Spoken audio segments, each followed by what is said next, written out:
வணக்க மக்களை, சற்று முன் கிடைக்கப்பட்ட மிக முக்கிய தகவல் ஒன்று விளையாகி இருக்கிறதா? தேமுதிக தான் ஒரே வழியா, பிரேமலதா கிட்ட பேசுங்க, மு.க. ஸ்டாலின் வலியுறுத்தும் தேமுக நிர்வாகிகளாம்.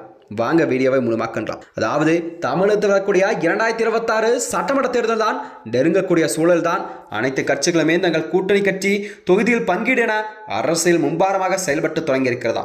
அந்த வகையில் தான் ஆளும் கட்சியான திமுக அரசோ தமிழகத்தில் ஒரு வலுவான கூட்டணியை உறுதிப்படுத்த நிலையில்தான் அதிமுகவும் பாஜகவுடன் கூட்டணி வைத்த நிலையில் தமிழகத்தில் ஒரு வலுவான கூட்டணியை அமைத்துக் கொண்டிருக்கிறதா.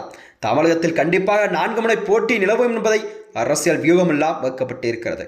அதாவது அதிமுக, திமுக மற்றும் தவேக மற்றும் நாம் தமிழர் என தமிழகத்தில் 4 முனை போட்டி நிலவக்கூடிய சூழல் தான் தற்போது உருவாகி இருக்கிறதா.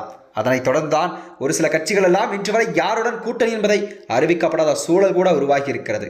அதாவது தேமுதிக பொதுச்செயலாளர் பிரேமலதா விஜயகாந்த் மற்றும் ஓ பன்னீர்செல்வம் ஆகியோரெல்லாம் யாருடன் கூட்டணி என்பதை இன்னும் அறிவிக்கப்படாத சூழல் தான் தமிழக அரசியலிலே நிலவிக் கொண்டிருக்கிறதா.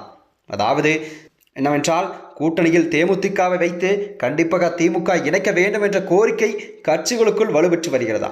குறிப்பாக சொல்லப்போனால் விழுப்புரம், கள்ளக்குறிச்சி, கடலூர், விருதுநகர் உள்ளிட்ட வட மாவட்டங்களைச் சேர்ந்த திமுக மாவட்ட செயலாளர்கள் எல்லாம் முதலமைச்சர் மு.க. ஸ்டாலின் மற்றும் துணை முதலமைச்சர் உதயநிதி ஸ்டாலினிடம் நேரடியாகவே இதை வலியுறுத்தி வந்ததாக செய்தியாகவும் பார்க்கப்பட்டு வருகிறது. அதாவது அதிமுக பாஜக கூட்டணி பாமக மற்றும் அமமுக உள்ளிட்ட கட்சிகளுடன் வலுவடைந்து வரும் சூழல்தான் திமுக தரப்புக்கு கூட்டணி விரிவாக்கம் அவசியமாகியுள்ளதாம். தேமுதிகவை தனித்து போட்டியிட கடந்த தேர்தலில் விழுப்புரம், கள்ளக்குறிச்சி, கடலூர், விருதுநகர் போன்ற மாவட்டங்களில் கணிசமான ஓட்டுகளை பெற்றுள்ளது.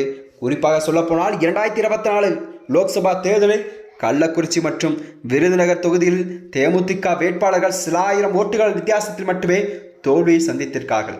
இந்த ஓட்டு வங்கியை தங்கள் கூட்டணியில் இணைத்தால் கண்டிப்பாக வட மாவட்டங்களில் திமுக ஒரு பெரும் பலம் கிடைக்கும் என்று கட்சியின் மாவட்ட தலைவர்கள்லாம் மு.க. ஸ்டாலின் அவருக்கு அழிவித்து வந்ததாக செய்தியாகவும் இதை பார்க்கப்படுகிறது. இதனைத் தொடர்ந்துதான் தற்போது தேமுதிக தரப்புடன் திமுகவானது சார்பில் மூத்த அமைச்சர் ஒருவர் தனது கூட்டணி பேச்சுவார்த்தை நடத்தி வருவதாகவும் தகவல் வெளியாகி இருக்கிறது.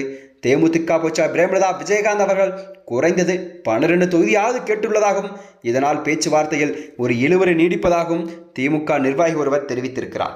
இந்த நிலையில் தான் தேமுதிக கேட்கும் இந்த 12 தொகுதியில் ஒதுக்கினால் கூட்டணியுள்ள மற்ற கட்சிகளுக்கு கண்டிப்பாக கூடுதல் சீட்களை எதிர்பார்க்கும்.